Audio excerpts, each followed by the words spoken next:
Welcome to We Got Balls, real, raw, masculine sex talk with Chris Inman and Scott Cohn.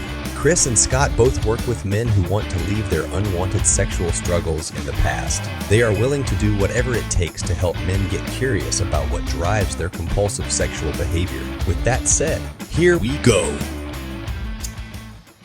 Oh, everybody, I'm so excited. This is the best day of the year.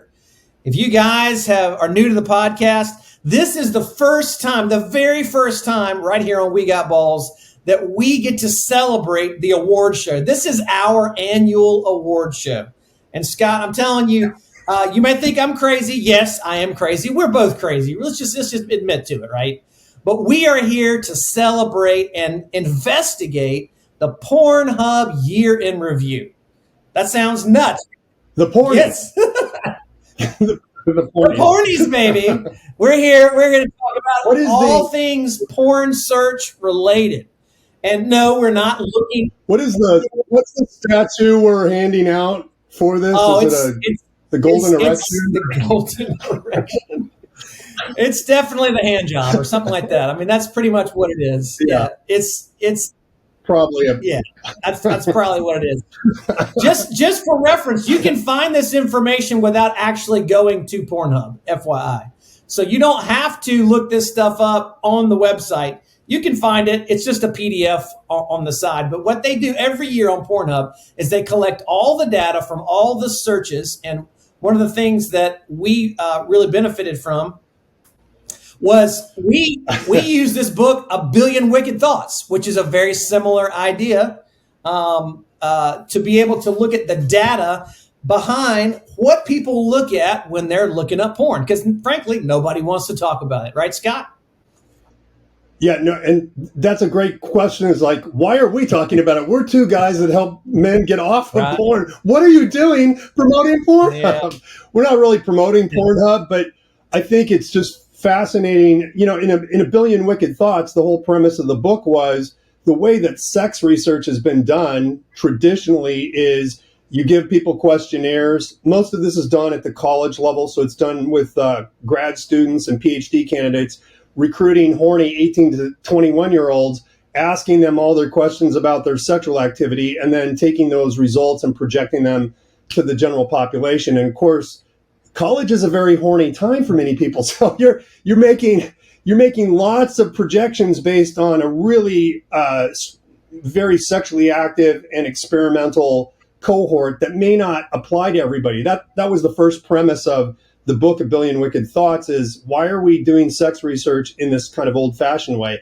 And the second thing is it's been documented over and over again that people that will sit down and actually fill out surveys, whether it's in person with a grad student or online, and talk about how much anal sex they had last week are kind of weird people. You know, they're not ashamed of their sexuality, which is good. We promote a non-shaming view of sexuality, but at the same time, to kind of get into all that stuff with a stranger, you got to be a little kind of out there.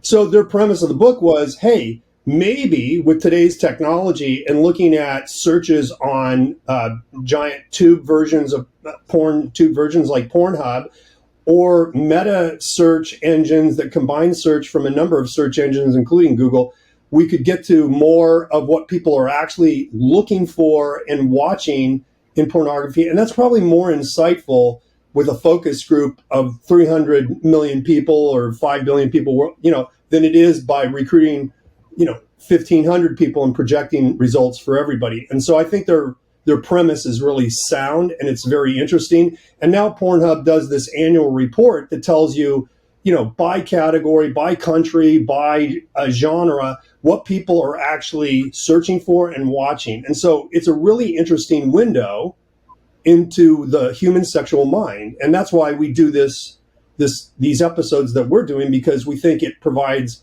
fascinating insight into what really drives us sexually. Yep.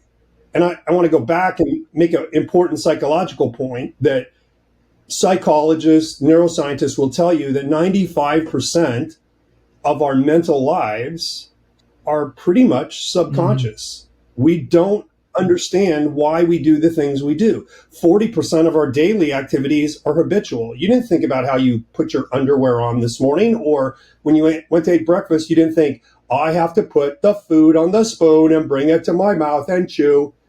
All of that stuff was automatic. And so you don't really analyze and think about how much of my daily stuff am I just, boom, I'm on autopilot. Yeah, and I think if we go back, I think if we go back to the idea of sexual shame, part of what makes this so fascinating is these are things, these are searches, these are words that nobody wants to talk about that they're actually doing.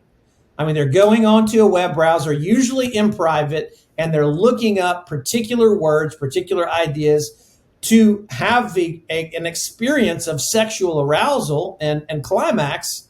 And they're doing this for reasons. And so I think part of what we want to get curious about is what is it that we see? What is it that you can see? What is it that these people who are searching are looking for on these tube sites or on Google, so that you can get a better understanding as to those underlying habitual psychological motivations that are just kind of buried there in your life. They're things that you're doing and you don't know why you're doing them. So that's the main point of our entire podcast is, look, there's a reason why what arouses you. You may not understand what the reason is, but with some help from others who can kind of get into your stories with you and find out how this arousal started in your life, what turns you on, what kind of porn are you watching when you masturbate to porn? Nobody's really probably asked you that question, but there's some insight in there that can tie back to events in your life or experiences or relationships in your life where those things formed. And by thinking about it and by gaining insight on that, you can actually start to make change happen in your life. Because if you don't understand why you're doing the things you're doing, you're not going to be able to change. And there is a reason why everything that turns you on. It didn't just pop into existence out of nowhere. That's absolutely right. Absolutely. So before we get too far down the road, Scott, you've read this. We've read this Pornhub year in review. What is something that just stands out for you as you start to look at the big picture ideas that they present? Well, the first thing, and we've talked about this on previous podcasts, but the number one topic that people are searching for is hentai porn. And we talked about this, I think, in an episode a couple of weeks ago. Hentai porn is Japanese anime style porn that targets children. They're targeting 8 to 10-year-olds. And it's drawing in, basically, it's providing a grooming function for kids who are about to go into puberty to introduce them to sexuality in some really interesting, maybe not so helpful ways for their developing sexuality in the future, combining a lot of different aspects. So that kind of leads me to the way we look at these things is in 3 kind of broad categories of what turns us on sexually. The first thing is cued visual sexual interest. And we've talked about this before as well. There are 4 broad categories within that subject of visual cued sexual interest. All human beings, but particularly males, because males are the ones that watch visual pornography by and large much more prevalently than females. About 65% of porn viewers are male versus female, and men watch completely different porn than females do. So what men are watching is breasts or chests, butts, feet, and penises when it comes to visual cued sexual interest. They're parts of the human body that men are sexually aroused by, whether they're straight identified or gay identified or anywhere in between. So those 4 areas. This is the front door, right? So we're talking about, hentai is one of the big things. And I think if you look and we'll do in our next episode kind of the big picture top 10 or top 20 list of categories. So we'll break this down a little more. But there's this idea where you're looking particularly for a visual stimulus. I want to look at a character, a woman, a man that has these particular aspects to them. So yes, you may type in hentai, but as you're scrolling through the videos, you're looking for things in the videos that stand out to you, right? Yep, that's kind of the baseline criteria. It's got to have breast, chest, butt, feet, penis somehow in some combination, at a minimum, because that's what's going to pull me in visually. And there are other viewed sexual interests, ejaculation. Another one, just to kind of get ahead on the ranking, is one of the top 30 ranked terms was squirting, which is when a woman has an orgasm and maybe issues some fluid visually. So that's a visual cued sexual interest of sexual pleasure or satisfaction.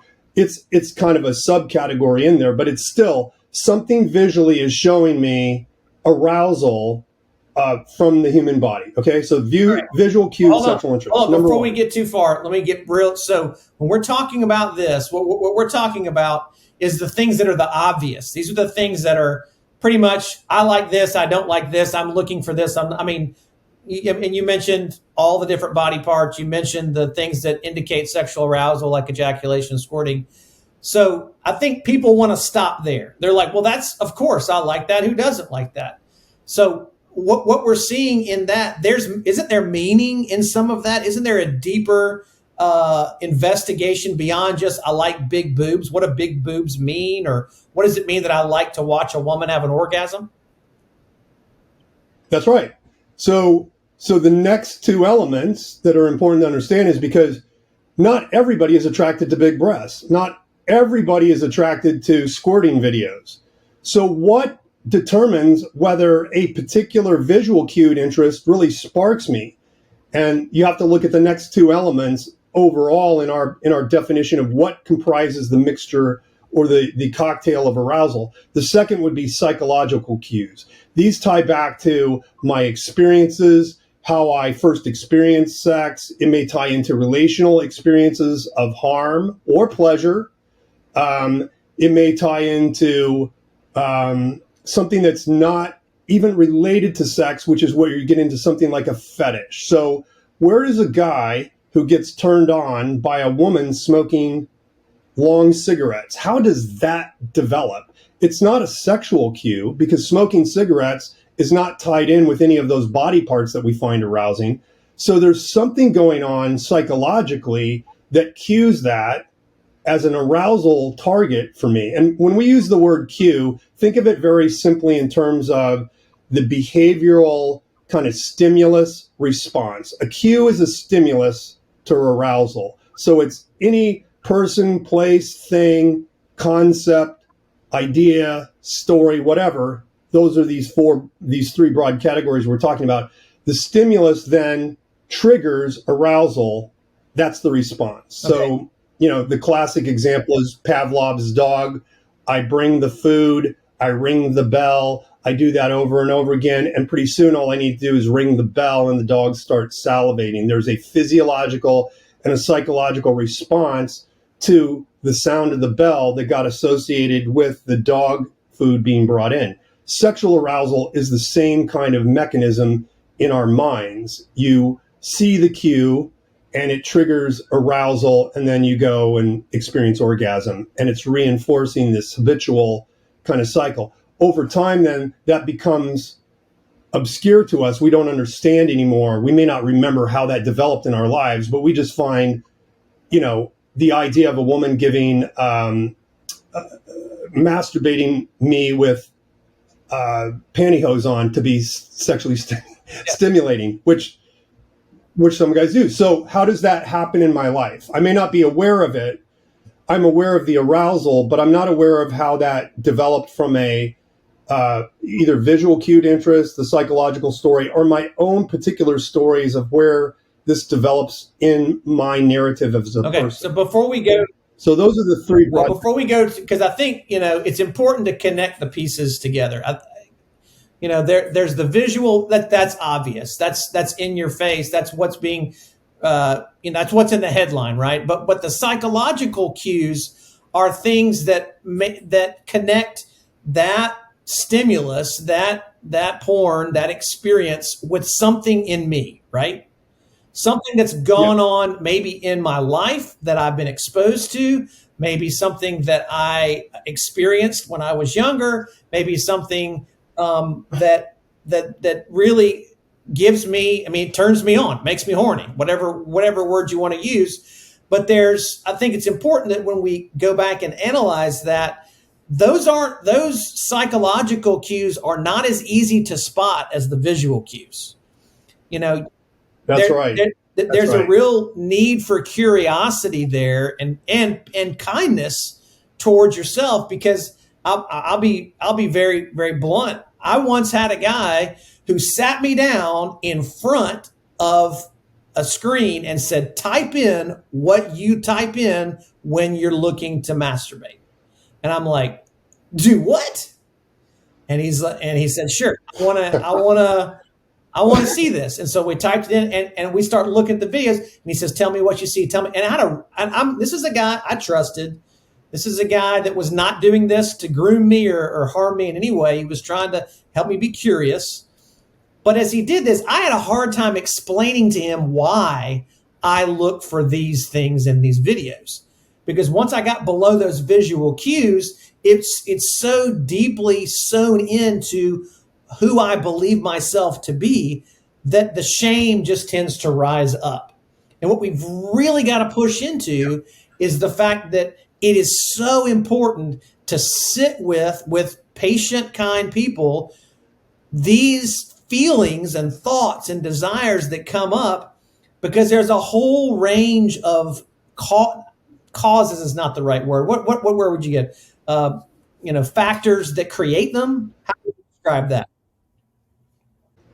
I mean, there's an origin story to why what you typed into that search engine and what you found arousing is arousing. And it's not, there's a cause and effect relationship, right? You type the word, there's a cause for that typing of that search term.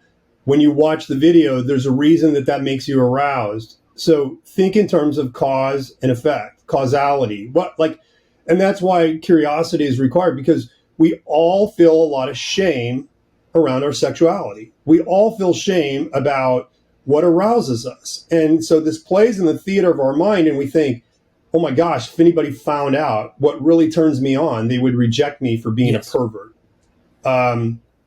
So this doesn't show up in the top search terms, but it's a common sexual fantasy motif of incest porn. Well, it does kind of show up because one of the top search terms is stepmom. Yep. Okay. So stepmom is a form of incest that's removed from son-mom incest, but it's safe enough, but it's still transgressive. So this combines a number of different kind of what we would consider subcategories of fantasy, and it combines age, which is a psychological sexual cue. It combines a family dynamic, which is a psychological cue. And so a lot of guys watch incest-oriented porn. They watch porn where a stepmom comes on to a stepson. And there's a lot of shame around that.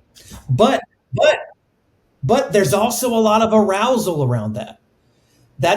We have to be very clear that the shame is what begins the excitement of, I shouldn't be looking at this. I'm a bad person for looking at this.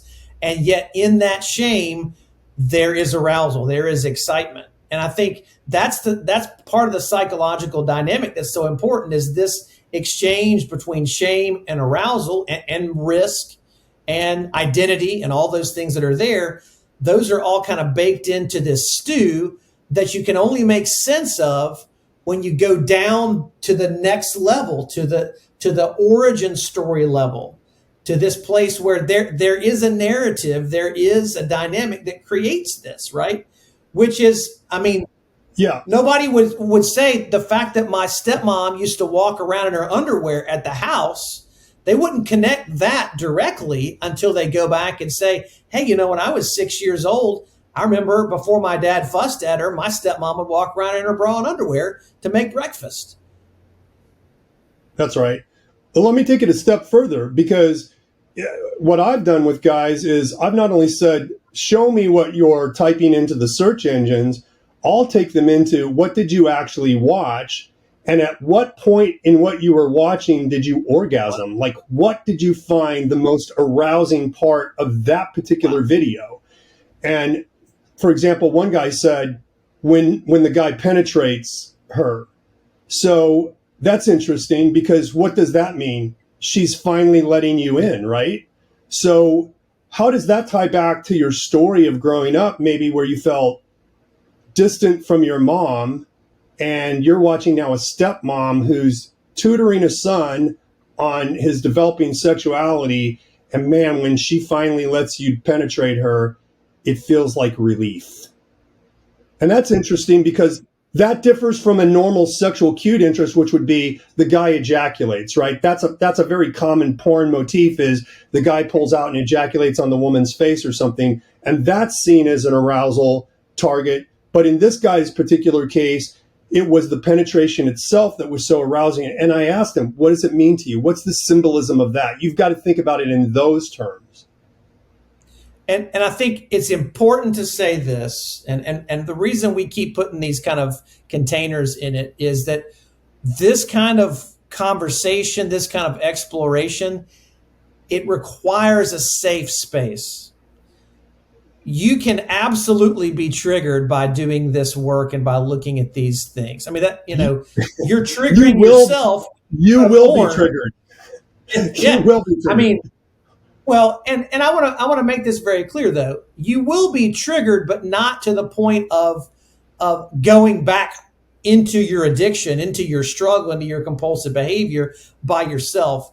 You'll be engaging those emotions in a safe place with safe people if it's done properly. And that's what the invitation that we're saying is, if you're doing it with a container, if you're doing it with some dynamics that create curiosity without the shame, without the harm being recreated in your life, it's possible to go explore these things. But it takes time, and it takes a lot of patience, and it takes a lot of care and curiosity. So if anybody's listening to this conversation, and if you hadn't turned it off by now, bravo to you, and saying they shouldn't be talking about this, this is going to trigger people. If we don't talk about this, the silence and the shame will remain. And there will be no investigation as to why. There will be no compassion into what we're really doing in this Pornhub Year in Review is saying we care. We care enough to blow through the bullshit of religion or whatever sexual shame you're stuck in. And we want to ask the question, tell me more. What's really going on? I mean, the question that you talked with your friend that you were saying, what point in the video do you climax? That's like it's almost an invasive question, Scott. Is like, how dare you ask me that? Yeah. But if those kind of questions don't get asked, then the silence around that remains, and the compulsive addictive behavior continues. Right, and it's because of that cloud of shame that sits over that. Because if and this is the typical way of trying to manage this on our own, is if I just shame that behavior and hate myself for doing it, I'll extinguish it. And you won't. What you'll do is you'll make it more compulsive. You'll inflame it. You'll blow gasoline on it. You don't understand why you're doing, and it's this whole, who is it that said an unexamined life is not worth living? An unexamined sexual life is not going to be worth living, because it's ultimately going to lead you to this place of a lot of self-contempt and a lot of confusion about why do I find that so arousing? We believe there are answers there, but it takes this care of being able to do that with safe other people, and they can hold space for you where you can actually do that, and they're not going to shame you, but we're also not going to go, oh, well done, way to fantasize. that's a great arousal template. Top 10 arousal template. Can I have a copy of what you just wrote there? Because I find that very right.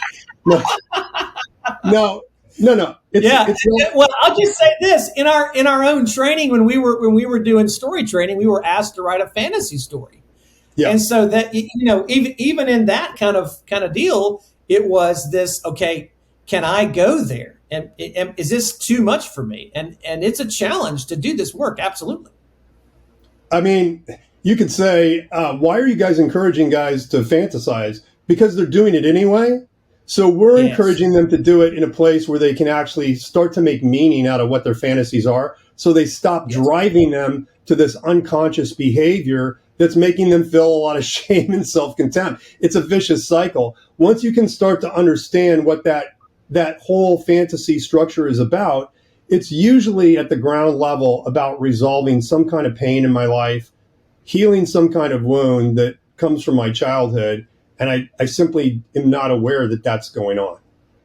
Yeah. And that's really where we want to bring it back to, because until that work is done, and I think, frankly, it's acute in the spaces that we work in because people are behaving in a way that they feel ashamed about. And it's so bold, but across the board, there's a number of people, the majority of the population, I would say, that could benefit from going back and investigating where did my struggles begin in that place of pain when I was young. Yeah. And so that's why we're curious about strange things like Pornhub Year in Review, because it has some answers for us to be able to see the threads and the colors and the smells of our stories.